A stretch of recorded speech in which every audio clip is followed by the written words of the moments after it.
Hi అండి. బెండకాయ కూర నేను చేసే విధంగా మీరు చేసి పెట్టండి. చిన్నపిల్లలు చాలా చాలా ఇష్టపడతారు. మెదడు చురుగ్గా ఉంటుంది ఈ కూర తినడం వల్ల. ఇలా చెనా పలుకులను బెండకాయ ముక్కలు వేసి ఫ్రై చేసి పెడితే చాలా చాలా బాగా ఇష్టపడతారు. ఎందుకంటే పిల్లలకి జ్ఞాపకశక్తి ఎక్కువగా రావాలంటే బెండకాయ కూర ఎక్కువగా పెట్టాలి.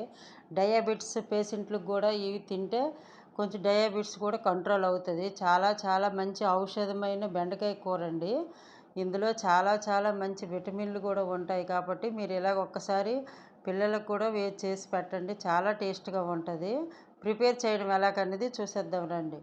ఇప్పుడు ఒక పావు కేజీ బెండకాయలు నేను తీసుకున్నాను. పైనంతా వాటర్ క్లీన్ చేసుకొని ఒక 5 నిమిషాలు ఆరబెట్టిన తర్వాత బెండకాయలు ముక్కలు కట్ చేసుకోవాలి. ఇలా చిన్న చిన్న ముక్కలు కట్ చేసుకొని ఒక హాఫ్ అన్ అవర్ పక్కన పెట్టేయండి. పక్కన పెడితే మీకు ఫ్యాన్ కింద పెడితే ఆరిపోతాయి. ఫ్రై కాబట్టి మీరు ఆరబెట్టాలి. అదే పులుసుకైతే మీరు ఆరబెట్టే అవసరం కూడా లేదు.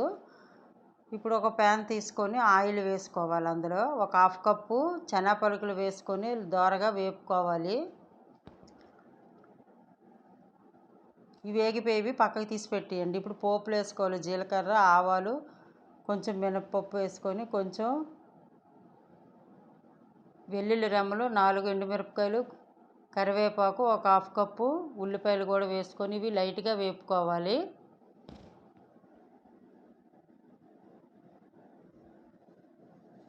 ఇప్పుడు బాగా వేగిపోయాయి కాబట్టి ఇప్పుడు బెండకాయ ముక్కలన్నీ కూడా వేసేయాలి. వేసుకొని ఒక 20 నిమిషాల వరకు మీరు వేపుతూనే ఉండాలండి. ఎంత బాగా వేపితే అంత బాగుంటుంది బెండకాయ కూర.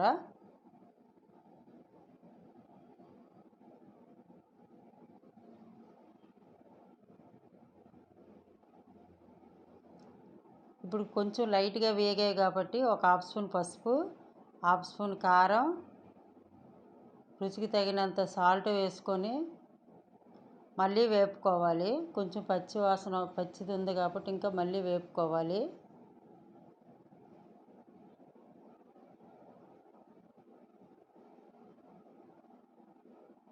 ఇప్పుడు వేగిపోయిన తర్వాత ధనియాల పొడి, జీలకర్ర పొడి, ఫస్ట్ మనం చెనా పలుకులు ఉంచాము చెనా పలుకులు కూడా ఇలా వేసుకోవాలి.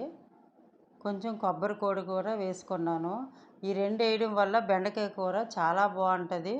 పిల్లలకు కూడా ఇష్టపడతారు. చాలా డిఫరెంట్ టేస్ట్ వస్తుంది. మీరు ఎప్పుడు తిన్న వాళ్ళు కూడా బెండకాయ కూరని ఇలాగో ఎక్కువ పెట్టండి, తినేస్తారు. అంత టేస్ట్గా ఉంటుంది. మనము పలుకులను కొబ్బరి కూర వేసాం కాబట్టి అంత టేస్ట్ కూడా మారిపోతుంది. బెండకాయ కూరే మారిపోతుంది. అంత బాగుంటుందండి కూర. మీకు నచ్చితే నా ఛానల్ షేర్ చేయండి. నాకు లైక్ కూడా కొట్టండి. చాలా చాలా కలర్ఫుల్గా ఉంటుంది బెండకాయ కర్రీ.